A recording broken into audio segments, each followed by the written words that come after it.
Good evening, this is Dale Krasinski. This is my presentation for the final master's thesis production. This was my accompanying video and slideshow directed for the final master's thesis, of which my thesis is the rise of opioids and the alarming increase of prescription drug use in our military and veterans. This video will be accompanied by the slideshow that I've created that goes along with it. If you listen to the video, please open the slide deck associated with this and follow along. Of course, slide 1 is my direct accompanying first slide, which tells what the master's thesis is over. And then the follow-on slide, slide 2, discusses what this is. It is substance abuse in the military, and it's on the rise. One of the bigger quotes for this is from abuse in the military, substance abuse in the military, dated 2013. Members of the armed forces are not immune to the substance use problems that affect the rest of society. And although illicit drugs use is lower among U.S. military personnel than among civilians, heavy alcohol and tobacco use, and especially prescription drug abuse, are much more prevalent and are on the rise. The amount of military members nowadays and the veterans who abuse these illicit drugs and prescription pain medications has grown to heights that are its highest they have ever been in our lifetime. And it gives you an idea of what the patient numbers have been for VA centers, and this is representative of our military members who do leave the military service and follow on their medical help through the VA medical centers throughout the United States. If you look at the slide and the table that it's showing, it gives you the number of patients seen in Veterans Affairs medical centers with varying different substance abuse issues and diagnosis from 2008 through 2010. Among those, of course, again, like I was saying with the initial quote, there's alcohol, amphetamines, cannabis. There's also opioids and cocaine. And as you look for the high rates between 2008, 2009, and 2010 have increased dramatically. And if you notice it, the current percentage rise in the amount of comorbidities per year has increased due to the amount of post-traumatic stress disorder patients that are being taken care of. And this is discussed in the Psychiatric Times volume in 2013. Moving to slide 4, the current direction that we have nowadays, as of this time, the current direction in the state of the military and veterans who have addiction problems to opioid pain medication is gaining on the national populace of Americans who have the same addiction. A statement from Ms. Karen Vallejos in her remarks, this is a statement made to Ms. Vallejos, I apologize, from retired Brigadier General Becky Halstead, who is a prescribing psychiatrist and interviewed by Ms. Vallejos for her article on military prescription drug addiction.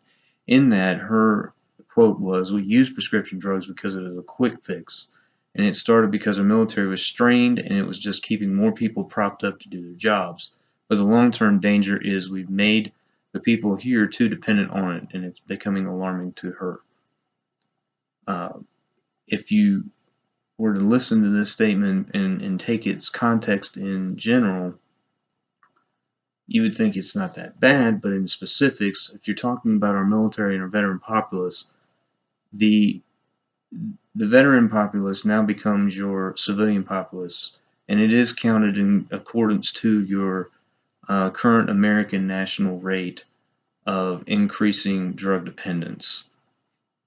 Go on to slide 5, the cause and effects. What could be the root causes that have brought about this type of addiction? We've gone on to, in the research for the paper, one of the causes that have been studied is effect of post-traumatic stress disorders. the issue that medical personnel have done more prescribing of pills and medication than putting those who complain of PTSD effects into better psychiatric care. And unfortunately, out of our area, in the military and the VA medical system, psychiatric care is below the national average for us, based off of the military Times and the Army and Navy Times distributors as well. Due to this, the following effect of this prescribing of opioid pain medications, it's increased the overdose suicide rates, and this tends to be a higher proponent on the rise as of this time. It has been reported that the average amount of veterans that commit suicide nowadays every day is up to 22 per day. If you've noticed Facebook posts or other social media posts of veterans and military members doing 22 push-ups a day per day for the 22 veterans that die per day of committing suicide. This is noted by Shane and Keim in an article for in one of their posts for an article in 2016. If you go now to slide 6, the effects. The effects are it is currently an issue with diagnosed PTSD patients that issues with stress and anxiety have been coupled along with depression and cannot be treated alone with just antidepressants and opioid pain-killing medication. The leading cause of our personnel suicides has been linked to this. It's been linked to the opioid pain medication overdoses, and it's been brought on by the depression caused by post-traumatic stress disorder in our veterans and our military. In 2014, the latest year available, more than 7,400 veterans took their own lives, accounting for 18% of all suicides in America. And that's a high alarming rate of our own military and veterans. Again, this is brought up by Shane and Keim out of 2016. And we'll go ahead to slide 7. Slide 7, I start with the way ahead, what we should do. But to give you an idea of what we should do, you have to look at what's going on. If you look at this chart here, from year 2000 on the way to 2014, the alarming increase of the drug overdose deaths involving opioids has increased exponentially. The gradual increase from 2000 to 2014 is too alarming to ignore. It's time for us to do something about it. We must take into consideration some type of way, any way that we can, to limit the amount of opioids prescribed to patients in our military and veteran medical facilities. If you notice that the deaths per 100,000 population, it starts around 300,000 in the year 2000 and is already up to almost 1 million in 2014. Moving on to slide 8. Slide 8 continues our way ahead, and my idea and the idea of the research that I've read is that we need to change the subculture of Army medicine and Veterans Administration medicine policy and procedures to give the pain medication to our members, and in retrospect try to treat the underlying issue, i.e. PTSD, post-traumatic stress disorder, psychiatric help, unstigmatizing the psychiatric evaluation help that is given to all of our military and veteran members, not making them feel like they are separated from the rest of society. It's time to make that change to the culture here in our medical facilities, that the change must be made to the way our members are treated. We as a society, we cannot force, we have to try to force a change in our institutions and our organizational change to fix this subculture of over-prescribing opioid pain medication to our military and veterans. The fall-over effect of change to prescription pain medication can help to stop the overdose suicides, and the other effect can help to keep the veteran suicide rate down. If you move on to slide 9, slide 9 was giving my conclusions. I conclude in this presentation it's necessary to state this problem once more.